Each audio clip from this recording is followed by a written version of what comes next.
So this is the first in a series of videos for Chapter 7. This is all about using food to create ATP. So ATP, as you should hopefully know by now, is the energy molecule for cells. It's the energy molecule for life. In order to make ATP, though, we need to take some ADP and we need to do some stuff to it. ATP stands for adenosine triphosphate. ADP is adenosine diphosphate. It's the same molecule, only it has one less phosphate group, and ATP is a much more high energy molecule. So like I said, we're going to need to do some stuff to get from this ADP, which is not unuseful, but it's not as useful. We're going to need to do some stuff to get from this ADP to this ATP. We're going to need to add a phosphate group, and most of this chapter is just about going through that process. Before we can talk about that, though, we kind of need to talk about oxidation and reduction reactions, or redox reactions. So this is going to be a little bit backwards sounding just because of sort of the way the terminology is set up. The substance that loses electrons in a redox reaction is oxidized, while the substance that gains electrons is reduced, which I understand and agree is very confusing. Why would it be reduced if it's gaining something? But you could think about it in terms of negative charge. Okay, so it's reduced because it's getting more negative. Or you could think of it the way that I think of it, actually, which is a little phrase called oil rig. Oil rig. Let me see if I can draw that on here for you. O-I-L-R-I-G.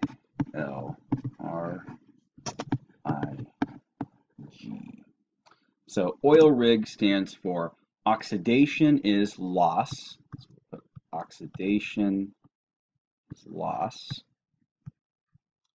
whereas reduction is gain.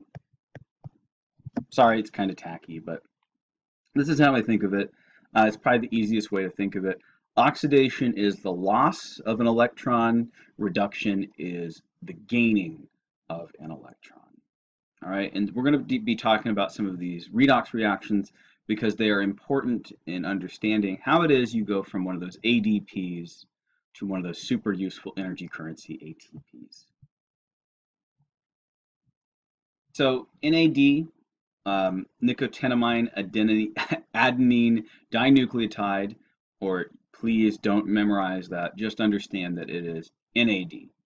NAD is going to be what's called an electron carrier, and you're going to see why later on it's important to be able to move electrons around when you're doing this process.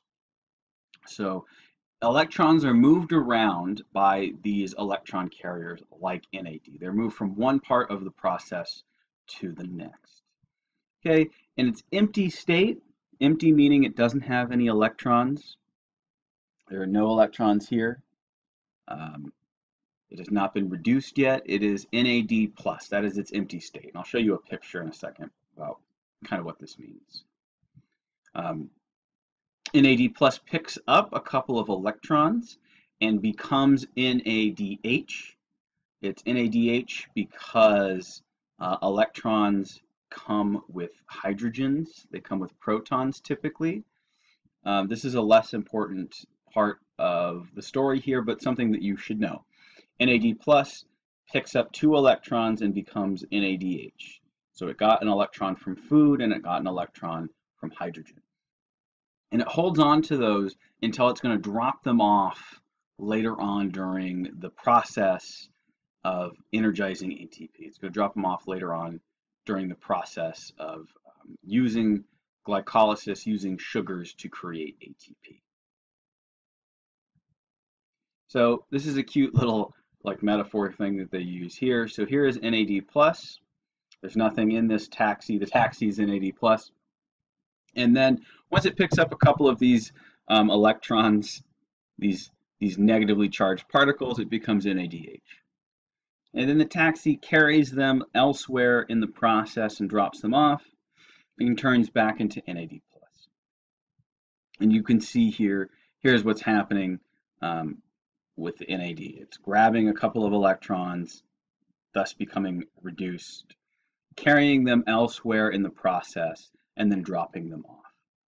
Yeah, and I know this might seem sort of arbitrary and it might not make very much sense right now, but it's important to understand, for one thing, redox reactions, oxidation, reduction, and it's important to understand that we need to be able to take we need to be able to take electrons from one place to another in order for this process to happen.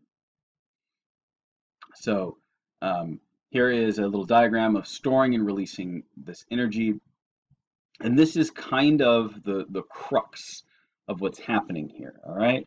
You have energy from food that is used to push this ADP and this free phosphate up the energy hill, okay?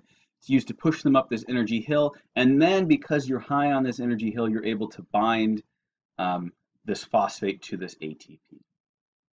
And then, you know, when you want to use that energy, you're able to use the energy to do some kind of cellular work, and ADP comes off and this free phosphate comes off. So the next section we're going to be talking about cellular respiration, some of the details of it.